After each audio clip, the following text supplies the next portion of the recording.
Thank you, Mr. President, and I ask that my remarks be printed in the Journal. Without objection, so ordered.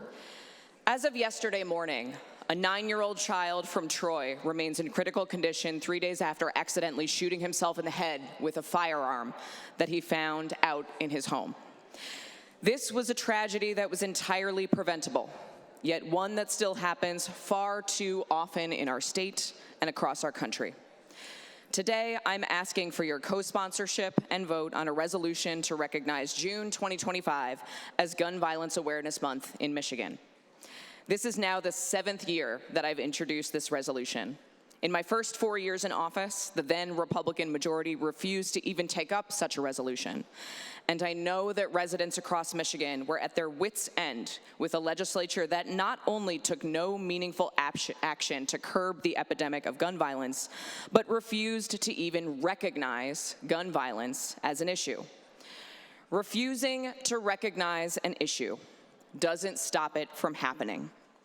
In 2020, gun violence surpassed motor vehicle crashes to become the leading cause of death for children, and firearm deaths among adolescents jumped nearly 30% between 2019 and 2020 alone. But all is not lost. Awareness is growing, and with the actions we've taken, though it is still early, they are shown to be working. I received a reverse 911 text one day while I was sitting at home in Royal Oak with my toddler. It was Royal Oak Police warning residents to stay indoors. Nearby, just blocks away from my house, a man had barricaded himself into his home with his wife and 2 young children. He had stockpiled firearms and ammunition. He was in the midst of a mental health crisis. Using our new red flag law, Royal Oak Police were able to quickly obtain an order from an Oakland County judge to allow them to go in and remove firearms from the home, de-escalating the situation and bringing the man in.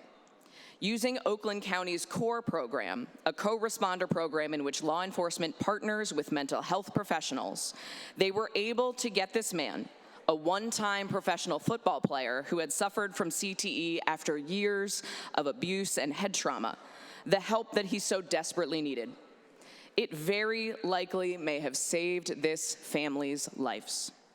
Reporting by Bridge of the impact of the red flag law noted that it was also utilized with a Battle Creek man who was diagnosed with bipolar disorder and who was off of his medication, making threats of murder-suicide to his wife.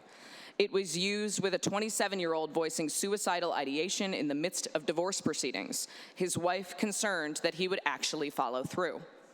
It was used with an elementary school student who had access to his parents' guns and was threatening to shoot school classmates.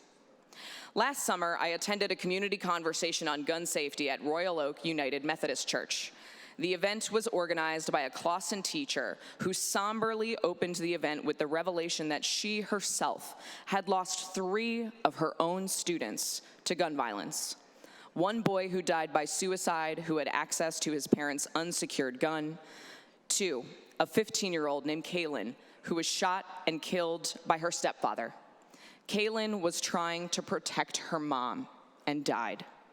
And 3, Alexandria Verner, the Clawson native who was shot and killed in the mass shooting at Michigan State. To put this into context, Clawson is a city with a population of only 11,000 people. It is a little city with a big heart, and far too often that heart is hurting. This year, in recognition of Gun Violence Awareness Month, let's all normalize these hard conversations. Don't be afraid to ask another parent if they have guns in the home before sending your kid over to play. If they do, don't be afraid to ask how those guns are secured to ensure they can't accidentally be found and used by curious young hands. To any of the parents listening, don't for a second think that this can't happen to your kid. Kids are curious. Kids are smart. If they see something out in the open, they are going to want to play with it. Thank you, and I ask that my remarks be printed in the Journal.